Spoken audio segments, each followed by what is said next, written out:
Give me a minute. I want to talk about. I think that's a Polish flag. I apologize, history boy, if is somebody else's, but I think that's a Polish flag. I got a question for you, Peter. How do you think the West would react if Russia invades a NATO country? So there's a map of the world. The green is all the NATO countries. The orange is Russia. And before there was a NATO, at the end of World War II. A fellow by the name of Patton said to President Roosevelt, "Hey, Frankie, let me just march to Moscow. I'm in Berlin. We can put an end to the USSR now if you just let me go. Let me off my leash, Frankie."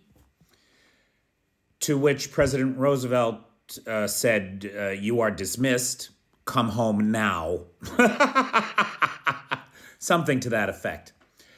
And that is because the United States and our allies, no matter what Russian disinformation would have you believe, are not imperialists that invade other countries for our own unenlightened short-term self-interest. And everybody's going to start saying, what about Iraq? What about Afghanistan? What about them? We went into those countries with 43 and 90 coalition partners. Almost the whole world, please, including Russia, by the way. Russia voted yes on the UN resolutions to invade and was part of those forces. So please, stop your bullshit nonsense.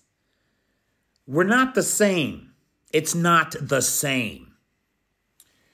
And so as a defensive alliance, if a NATO country was attacked and Article 5 was triggered, as it was on 9/11, the only time it's ever been triggered, NATO would rush, I would hope, to the defense of its partner nation, and the Russians would be expelled from there. Now, how it goes after that is, I don't have any idea, right? I think that there's a million variables, but getting Russia out would be the end, I think, as far as NATO is concerned, unless Russia continued to provoke.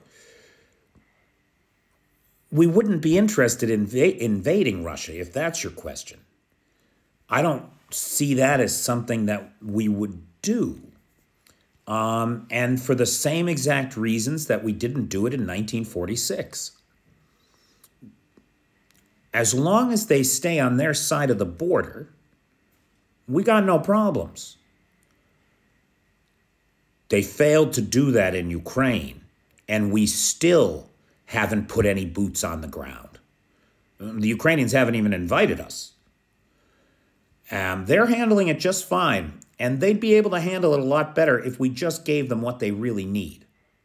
So look, if you're an American, flying a Polish flag, I don't know that you are, history boy, but for everybody else that's listening, if you're an American and you have yet to send letters to Congress, the Senate, or the White House encouraging the immediate provisioning of Ukraine with all that they need to expel the Russians from this territory and free the temporarily occupied territories, please contact either myself, DM me, or DM V. Larrett, and get access to our Google Docs share, please.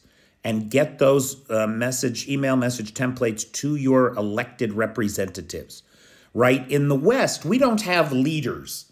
We have elected representatives who are put there by the people to do our will. And it is the will of the vast majority of Americans that the fledgling democracy that is Ukraine get all the help that we can realistically give it. Thank you.